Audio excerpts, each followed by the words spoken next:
So these are the 10 essential characteristics of a 21st century educator by Kuros.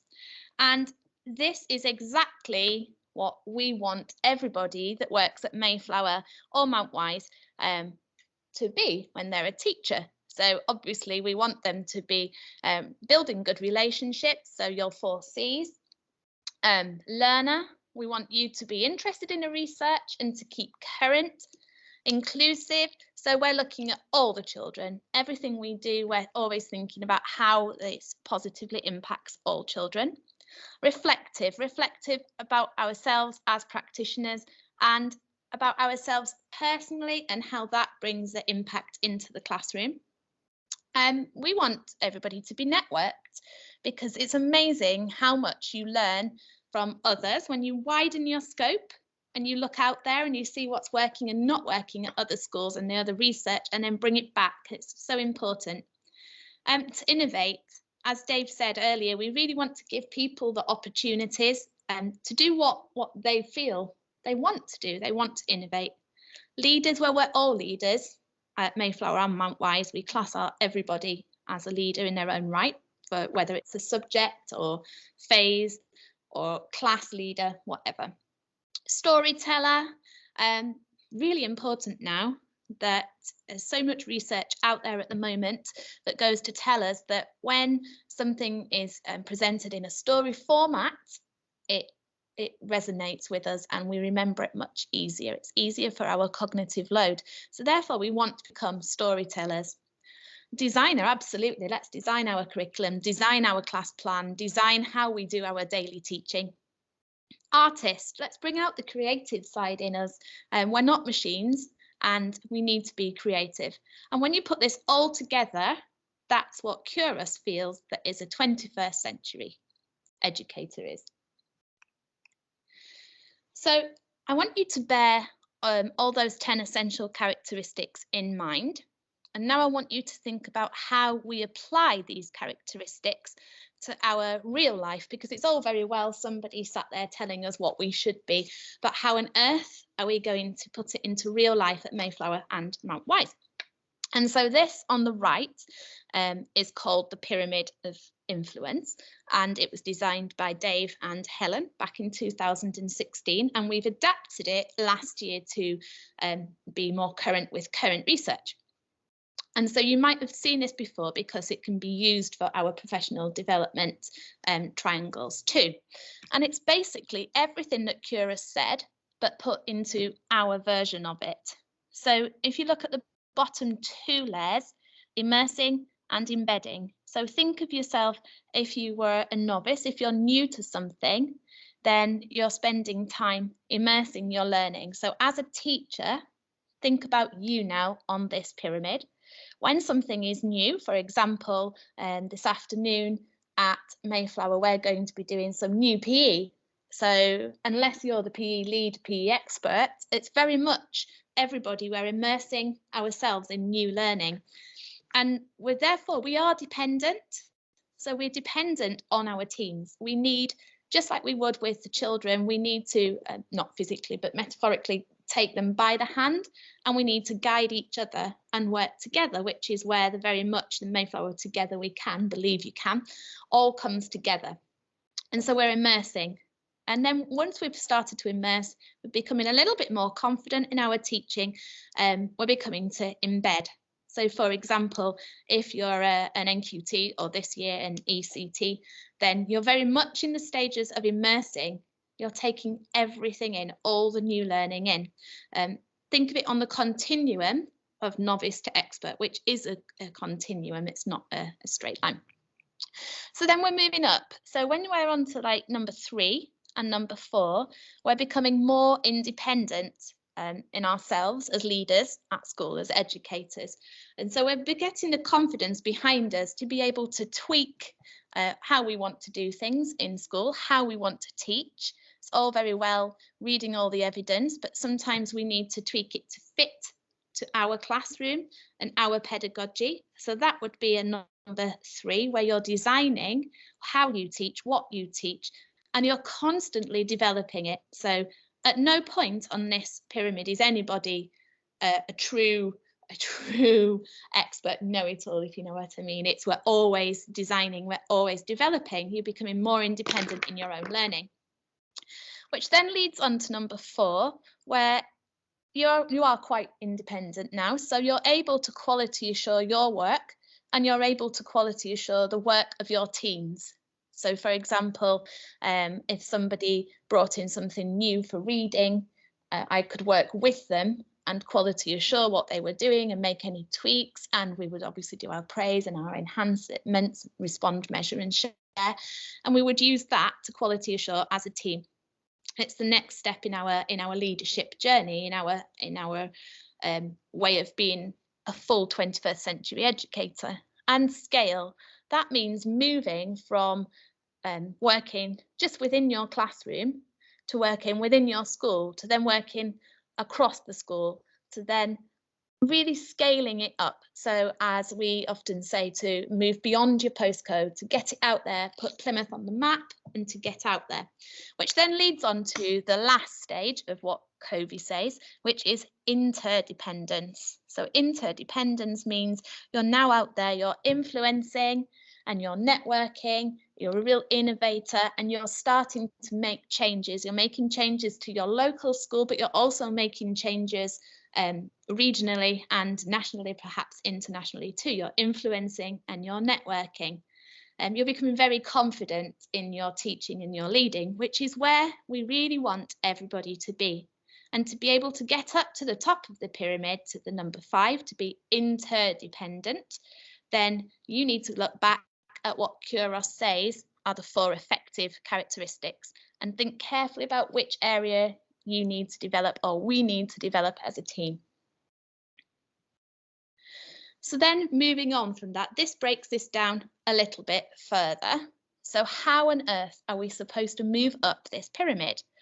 Well, I found this from Campbell et al., pretty recent, 2017, and she splits it into 3 main areas. So supporting and sustainability, quality content, and learning design and implementation.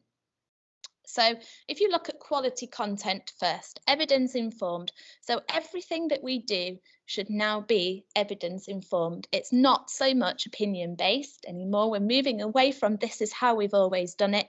This is what the evidence is telling us. And so we're taking that evidence and we're using it, but we're adapting it to our schools, because evidence from a school that worked perhaps in inner city London or a little village school in North Yorkshire might not be relevant to our schools. And so we're taking the evidence and we're looking how we can use it. The quality content, subject specific and pedagogical content knowledge. As Dave was saying, we need to know that you can't teach DT effectively if you don't understand the whys, the hows, the whats, the wheres of DT. So we need to make sure, and it's hard for us as primary teachers because we teach every subject, but we need to know that we have a strong subject knowledge. We need to have a focus, absolutely, everything we do on pupil outcomes. So that should be at the very forefront of our mind constantly.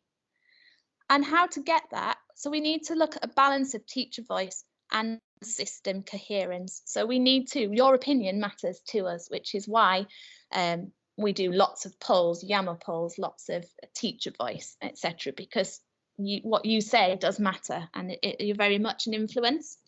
So that would be how to get quality content in our effective professional learning. When we're designing and implementing that, we have to think carefully about how we do active and variable learning. So that's a little different at the moment with things being remote.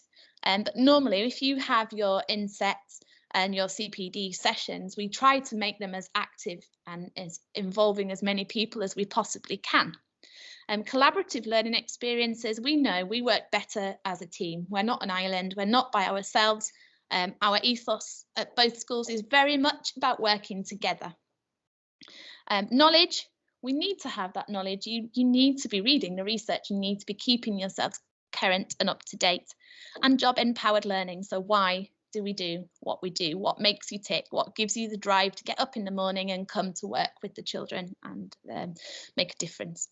And support and sustainability. This is the hardest part when planning effective professional learning, because we want it to be ongoing. We don't want anything to be a one-off flash in the pan. Everything that we do, we want it to be on a spiral basis. We want it to be coming back. We're overdoing things once and that's it. You now know it, you're an expert. No, nobody learns like that. We don't do that with the children. We shouldn't do that with us as adults. So it's really important that it's ongoing. The resources, we need to make sure that we give you high quality resources in advance. We're not going to give you loads of handouts on the day and then ask you what you think and break it down. That would be unfair. We wouldn't do that with the children. We would give them some pre-learning. And so we're going to do the same for us. And that's why if we use the walkthroughs, etc., it's high quality evidence-based that we're doing. As I said, nothing is opinion-based. And it's supportive and engaging leadership. So hopefully, we really hope Mount Wise and at Mayflower that our leadership teams are open and supportive, and that you know that if you have any element that you want to develop further in your professional learning, we hope that you feel that you can come to us and we can really help and see what we can do. And around this, there's just 4 quotes. I'm not going to read them to you, but they're just 4 quotes that I felt fitted that go with the experts. So we've got Covey again, Fiorella and Meyer from the Generative Learning, Scott and Cordingley et al. So as with the reading, I will send this through to you in any case so that you can see. So then now we've had all the theory behind it. So we've looked at what we need to be an effective educator, and we've looked at how that relates to our professional development pyramid. We've looked at how, when we're designing a professional development program, what we need to focus on. But now we're going to bring it really back down to our core. So how do we actually do that for our schools? And we do that with a spiral approach. So what that means is that, and this is relevant for Mayflower and Mount Wise, what that means is that, as I said, we don't touch on something once and then never come back to it. This spiral approach, we have threads that go through our whole CPD program throughout the year. So we're constantly coming back. It's not you've learned it once, you know it, now let's move on. No, that's not how things work. So it's a spiral approach. It's very important. So thinking about the spiral approach and then thinking about CPD offer for this coming year, what were the influences behind everything that we did?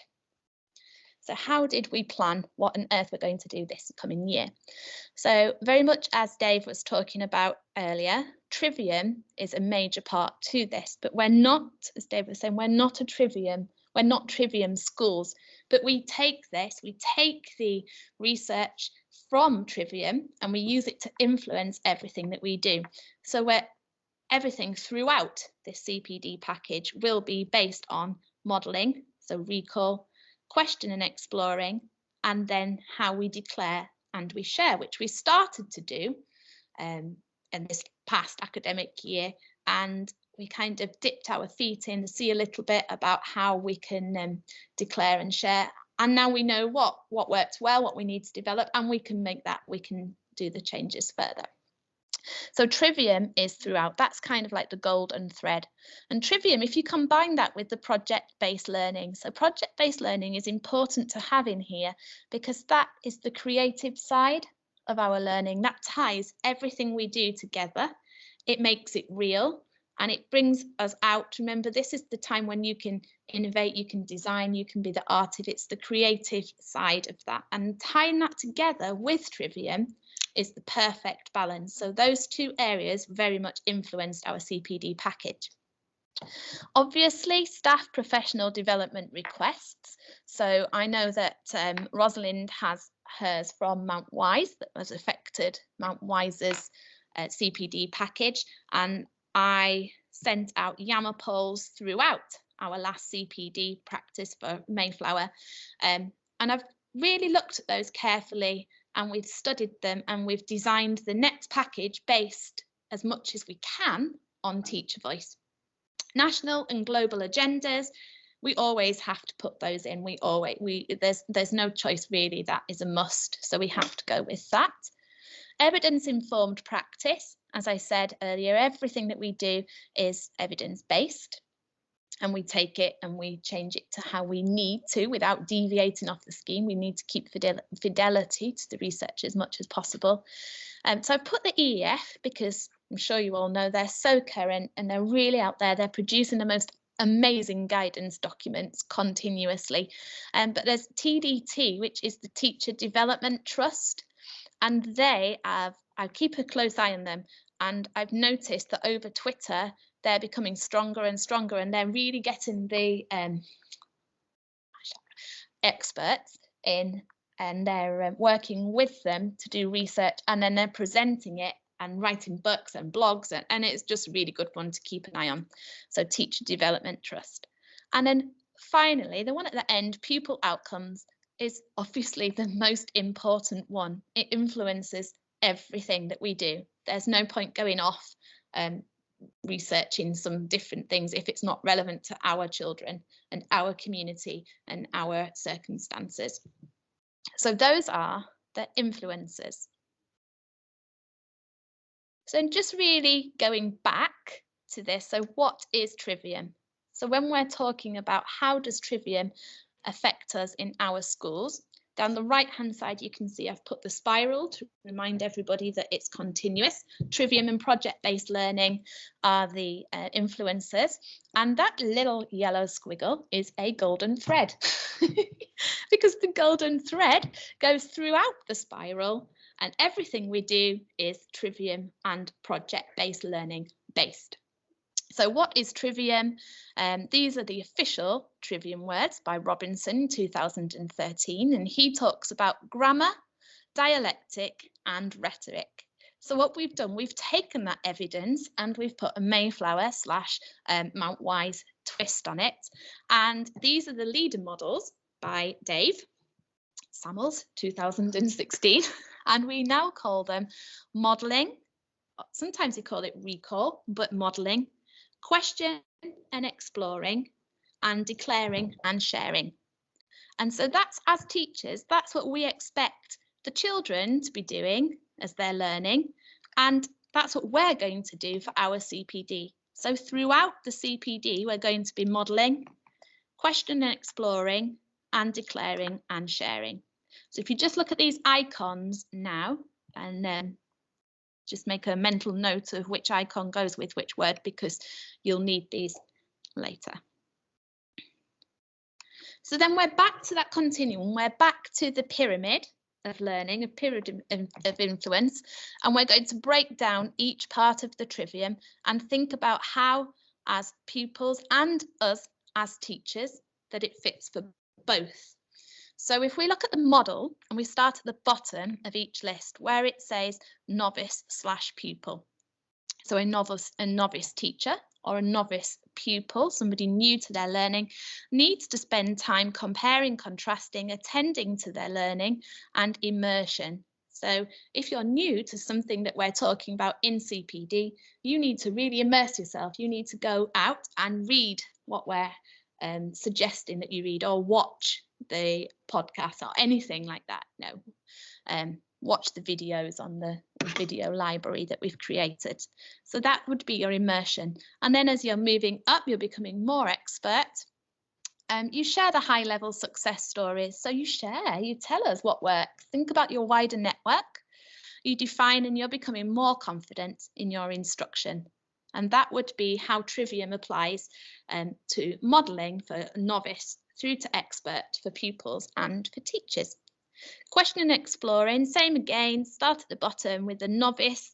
It could be novice teacher, could be novice pupil. Question and explore, they need time. They need time to immerse and really think about the questions, research. They need to be testing themselves, learning debating skills, introducing, capturing, comparing and contrasting and correcting, their learning that they're doing the whole time. That's a pupil, but also you as a teacher. as your professional development. It's your responsibility. Really question yourself, get in there, pull it to pieces, ask people for feedback, really question and explore, because some of it will be completely new learning for all of us. And then as you move more confident and you become more expert in the area of CPD, you would be more challenging, you can motivate the debate, you can start the debate, you ask the provoking questions, you encourage the critical thinking and testing, and you introduce your own research. So you're thinking about something that may be in CPD that we've touched on in Marge. For example, in Blue Block, we were really interested by Marge, and we're continuing to research into motivation this coming year because we were interested in that. It had a little spark to it, it ignited us. So we're going to be doing that. So just have a think about what you like, what could you take further, and how to declare and share. So as a novice, again, novice teacher, or a pupil, you need to focus on how you communicate. So how do you articulate yourself? How do you educate others? How do you check for understanding? How do you capture, compare, correct? And importantly, how do you celebrate? So how do you get your work that you've done out there? How do you engage people, etc.? And then as you become more expert, you do that. You don't stop communicating and educating, but you can also make sure that you put in time to check for your understanding.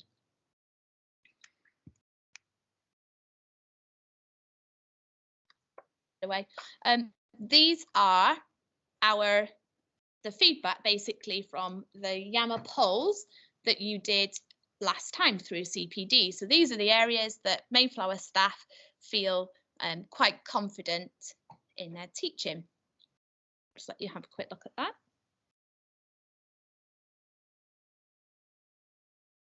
Of course, there are a couple. Well, there are a few on here that even though we feel confident on them, they're not going to go away, because we constantly need to be looking at all of these areas, especially giving feedback and questioning.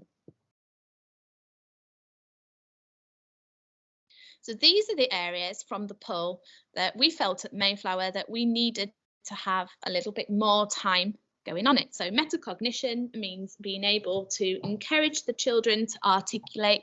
So as they're going through a maths problem, they are able to explain how they're solving their maths problem and what their next steps might be, and how they can reflect on their learning.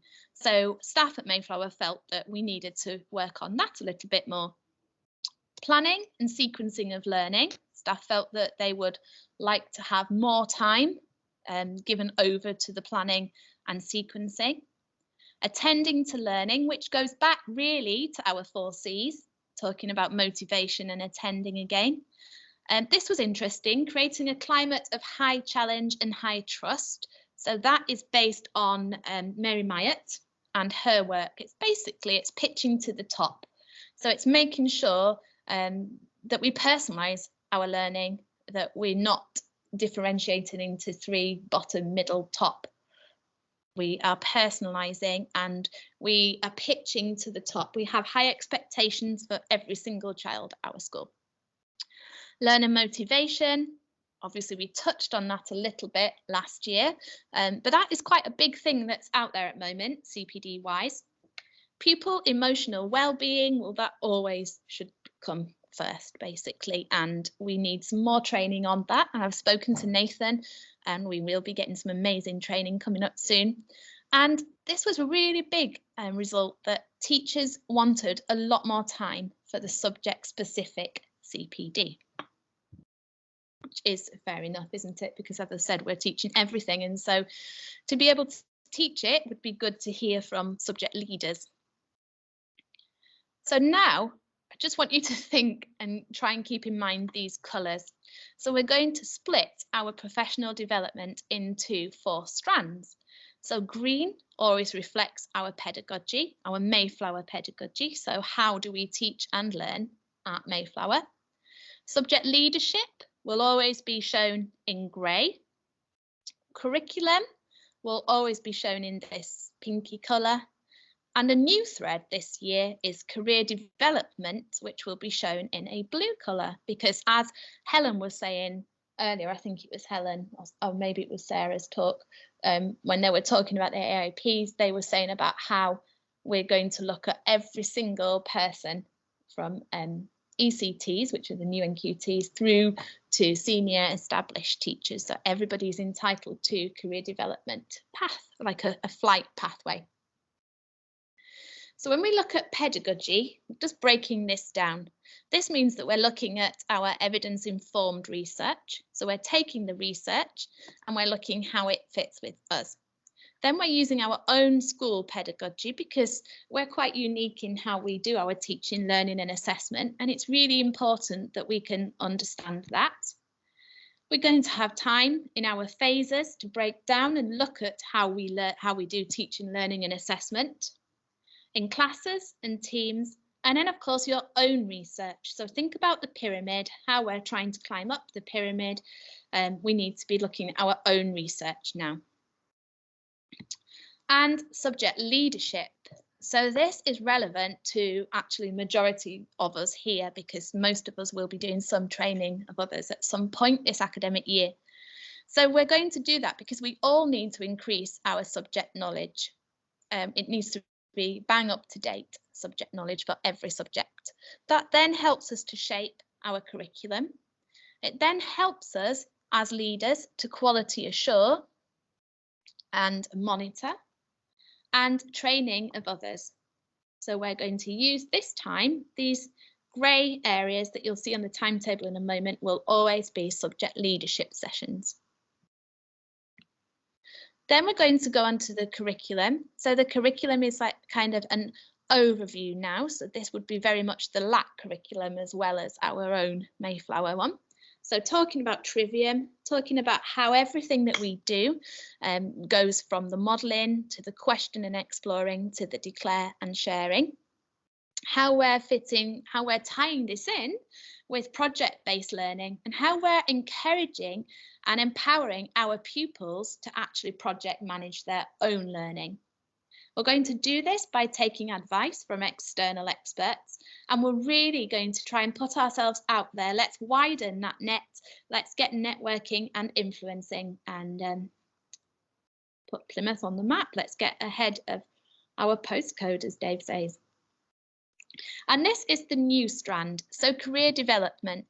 So you may hear at the moment there are some initial changes to the initial teacher training, the ITT. So it's very much, I keep reading things about it, how it may be moving away from traditional establishments such as universities and moving more into things like Teach First, etc. So that's something to keep our eye on at the moment, because that will change everything. It has a massive knock-on effect for us as the profession.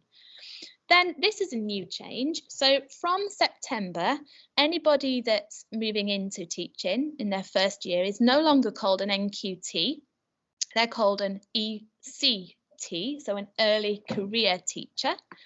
And that is covered by a framework called the Early Career Framework. So for example, I know she won't mind, but Meg in year 5 is our ECT at Mayflower. And it's different, it's amazing, because it's a 2-year training package that's very much bespoke to somebody that's new coming into teaching. And she gets a little bit more time, so she gets PPA, but then she gets more time to do the ECT, the ECF, sorry, but it's very structured framework that Meg has to follow. And there were 3 bands that we could do. We could go with a government funded programme, where everything is done and the experts, you know, the big social media experts, for example, Mary Myatt, etc., and the researchers lead the sessions. We could do that, or we could do the middle version, where you can sign up for some of those, but you tweak it and make it your own. Or you could do the 3rd version, where you say no thank you to the government and you design your whole package. And that was quite exciting to us. But for this, because it's new to us too, we thought we would be wise to stick with the other schools from what the LAT are doing, and we're going with the government framework, so we can see the expectations. So Meg's got a really, really good package ahead of her for that. So that's very exciting. Then in between there, we're also offering members of staff this year to go on recently qualified teachers courses. And that is run by the organisation called SWIFT, which is something like the Southwest Federation of Teachers or Teaching Federation, something like that, SWIFT. And they're running courses, so we are entitled to use those courses. And the first one that I've enrolled people in is their recently qualified teachers. So that's looking especially for teachers that were NQTs throughout lockdown, and then giving them a little bit more time and research to look through stuff that they may have missed. And then this is a new change, National Professional Qualifications. The NPQs have had a shift, and there are new branches of NPQs that have come out there which focus a lot more on one, for example, leading teams, one for leading professional development, one for leading behaviour and welfare. And so they're really good. We did send out some information about those. If anybody's interested in them for next year, you just have a word with us and we can always have a think about it and see if it suits. And then also the NPQML, so the National Professional Qualification for Middle Leaders, has now finished, that's gone. But those 3 new NPQs replaced that. The NPQ SL is still there at the moment. It's a 2-year course, and if you do it here as well, it also encompasses a foundation business degree. So it's a lot of work, and it's a minimum of 2 years.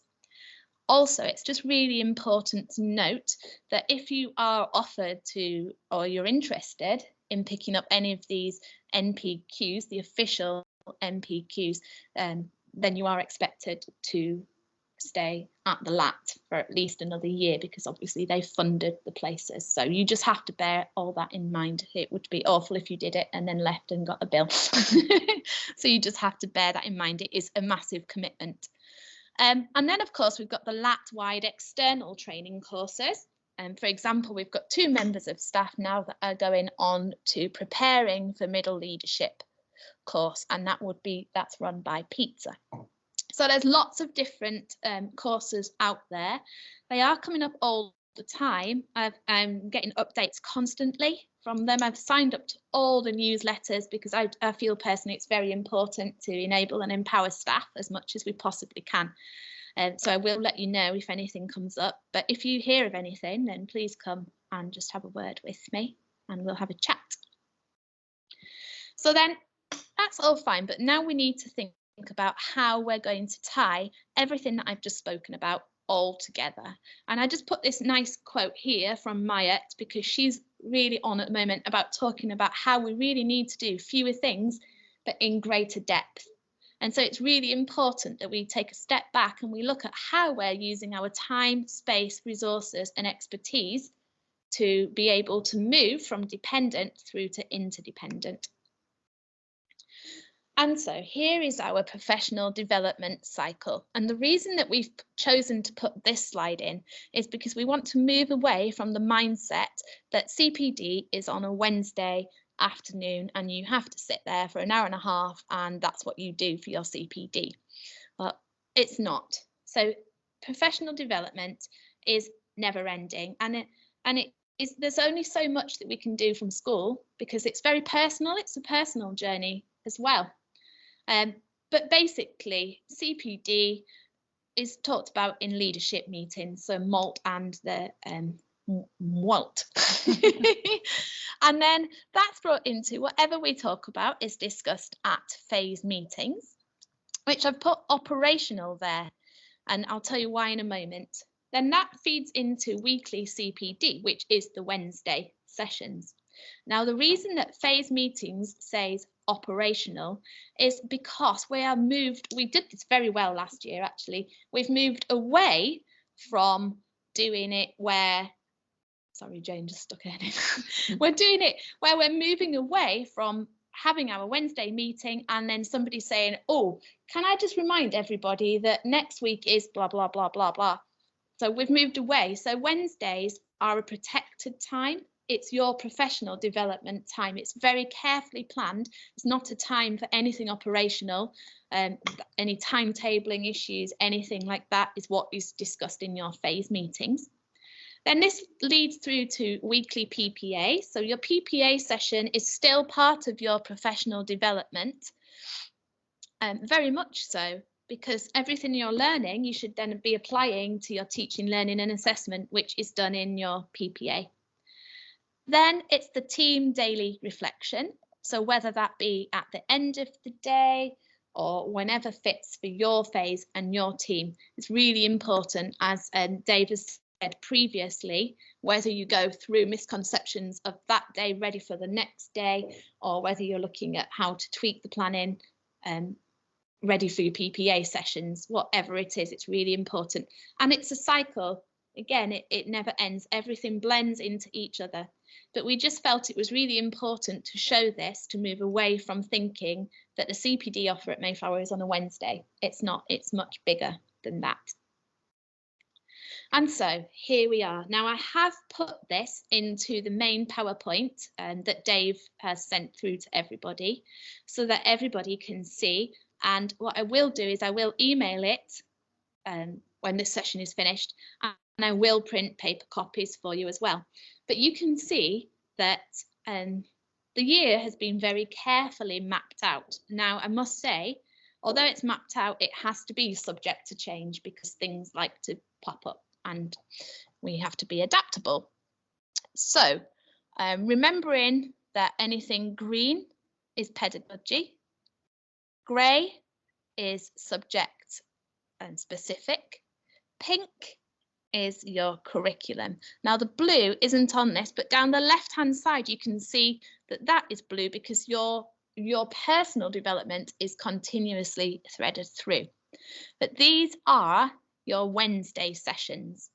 So the little icon with the person pointing at the board is anything where you're going to be immersed in new knowledge. It's the modelled session. Then you've got the face with the cogs working, the cogs turning. That's opportunities to question and explore. And in the speech bubbles, you'll see are opportunities to declare and share, which there are more of this year.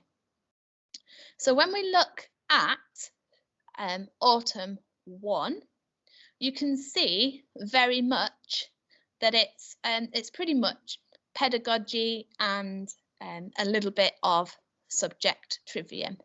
So for example, there is one there, Kelly, about trivium in DT. So don't worry, because that will probably be blended with an overrunning of pedagogy. And then in justification of opinion, that would lead through to myself and Katie and Ellie as well. Then Malt will take on waves of engagement and home learning. Then the ones in red, sorry, I had to quick look then. The ones in red are the LAT CPD. So that's when we come together with all the schools from our family of schools. So I don't know what their focus will be. Then we're going to do some reactive research, and we're looking at the walkthroughs, and we're talking about oracy and public speaking. And then week 7, what we're going to do, we're going to come together and we're going to share our learning, what we've learnt in autumn 1.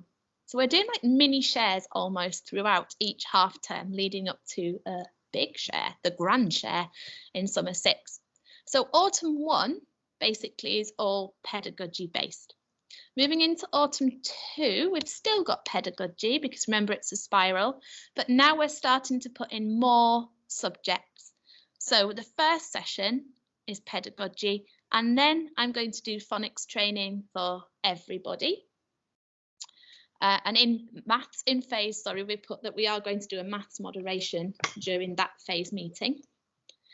Then the week after, we're going to talk about the teaching of reading, how we do that, and that will be shared by myself and Sarah Extons, and we're going to be linking that through to the walkthroughs because the walkthroughs has examples of how to do teaching for reading. Then it's another LAT, Then we're going to do MEP Maths. So Siobhan is going to lead that session, and she's going to show us what a MEP Maths session should look like. So be prepared, because at some point, I'm just speaking for Siobhan, but I would imagine she'll want some video clips, etc. of maths. Then we've got curriculum, linking to walkthroughs, talking about scaffolding, and then we're going to share all our learning about what we've learned so far about DT and justification of opinion, because that will be the end of autumn term. And then we move on to spring, similar, talking about trivium in history. Then Nathan's got a session on pupil mental health. We've got ICT there, so Ross, that may be you, or that might be an external provider, not decided yet. Then there's science, so Dan will lead the science one, because Dan is now science lead, if you didn't know, because lovely Carly-Ann is going on maternity leave, so she's handed over science. Then we've got another LAT CPD. Then we're going to touch on learning scientists, refresh about the 6 strategies. And then we're going to do a declare and share about what we've learned in history. Then we're moving on now into spring 4. We're talking about core pedagogy again there. So that will probably be MALT led. Then Helen Taylor, you've got a session for RE. Then it's LAT CPD. Then Ryan, we've put you in for music, because we thought it would be really good for us all to have some subject knowledge in music. Then core pedagogy, and then we're going to declare and share. So it says declare and share art, but it will be declare and share everything that we've learned so far in spring. Then moving on to summer, we're going to look at geography, leadership development, AIPs, then LAT CPD, and then we're going to give time to plan ahead, because it's really important that we give this time. Now, summer 6, at the moment, summer 6 looks a little empty, because that's the time where if we need to put any extra sessions in, we will. So I know for a fact that there's going to be another wellbeing session from Nathan in that term. But we've done it on purpose so that we give people time to plan ahead, to really think, to be reflective, and then to prepare. So you can see at the very end, again, you've got the last 2 weeks where it's declare and sharing. Now we're going to build on that, so don't be scared.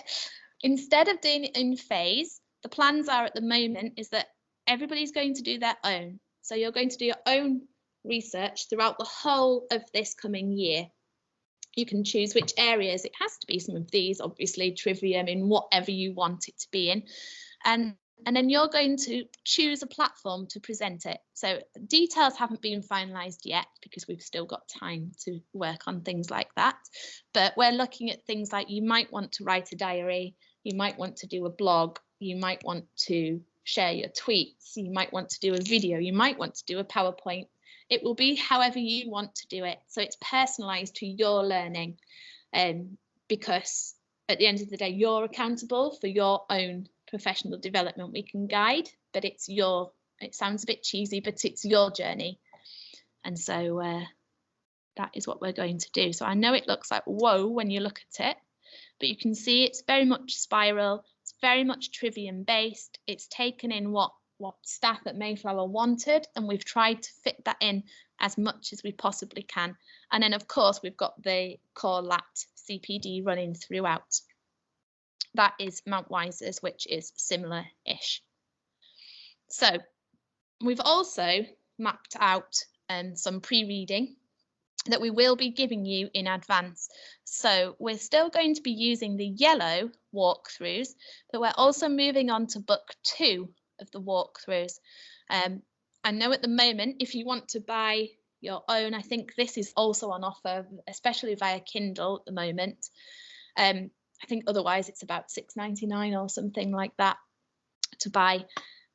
And what I will try and do, if you don't get it, we will have to be a little naughty and work out ways to share it so that everybody has it in advance where you can have a look. So the first one that you'll get next week to be reading through will be about trivium in practice. so that everything is related and you start to make sense of it. So like I say, this will all be printed for you so you know what, because we only went up to spring 3 because we felt that was enough. We didn't want to overload people, and we were also scared that some people would go ahead and read everything, and we don't want to overload anybody with CPD research. So we're just taking it small steps for this.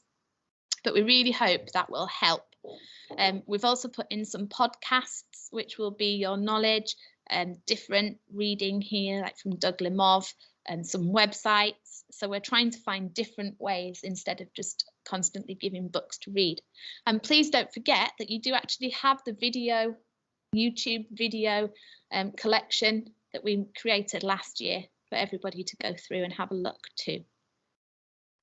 So you're probably thinking, if you've got a subject, how on earth am I going to do that? What do they want me to talk about? So Rosalind and I have put this together. So it's the same for Mount Wise. It's a scaffold. So you can take this. Of course, you can make it your own. You don't have to use these exact slides. So this would be your subject leader. We were thinking about how, when you do your session, it would be nice to start off with some kind of activity to introduce people.